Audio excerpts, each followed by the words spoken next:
சூர சம்ஹாரம். அதாவது திராவிட முன்னேற்ற கழக ஆட்சியை வீட்டுக்கு அனுப்ப வேண்டும். அந்த சூரனை அசூரனை அழிக்கக்கூடிய வல்லமை பொருந்திய தமிழகத்தினுடைய மாபெரும் தலைவன் அன்புமணி ராமதாஸ் என்று சொல்லி ஒரு வேல் வந்தது பார்த்தேன், வெள்ளி வேல் வந்தது பார்த்தேன், அப்படியே தொடர்ந்து வேல்களே வந்து கொண்டிருக்கிறது. அதைத்தான் சொல்வார்கள், சுக்குக்கு மிஞ்சிய வைத்தியமும் இல்லை, சுப்பிரமணியனுக்கு மிஞ்சிய கடவுளும் இல்லை.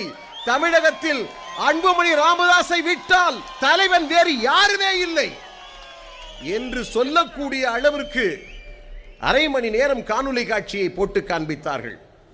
பிரச்சனைகள், விவாதங்கள், அதை தீர்வுகளாக்கி அதை செயல்படுத்தக்கூடிய தலைவர்கள் தமிழ்நாட்டில் ஒரே ஒரு தலைவரை விரல் விட்டு எண்ணிவிடுங்கள். நான் கேட்கிறேன் உங்களை பார்த்து, இதுவரையிலே மருத்துவர் அன்புமணி ராமதாஸ் அவர்களுக்கு எதிராக அறிவும் திறமையும் ஏன் அழகும் இருக்கக்கூடிய ஒரே ஒரு தலைவர் தமிழகத்தில் உண்டா? தமிழகத்தில் உண்டா? அவர்தான் ஆள வேண்டும். அவர் வந்தால்தான் ராமராஜ்யம் கிடைக்கும். இதோ ராமன் இருக்கிறார், பக்கத்திலே சௌமியா என்கிற சீதையும் இருக்கிறார்.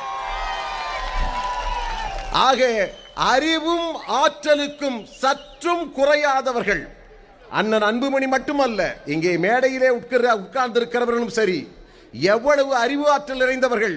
பாட்டாளி மக்கள் கட்சியிலே இருக்கக்கூடிய அறிவு நுட்பம் உள்ளவர்கள் வேறு எந்த அரசியல் கட்சியிலும் கிடையாது.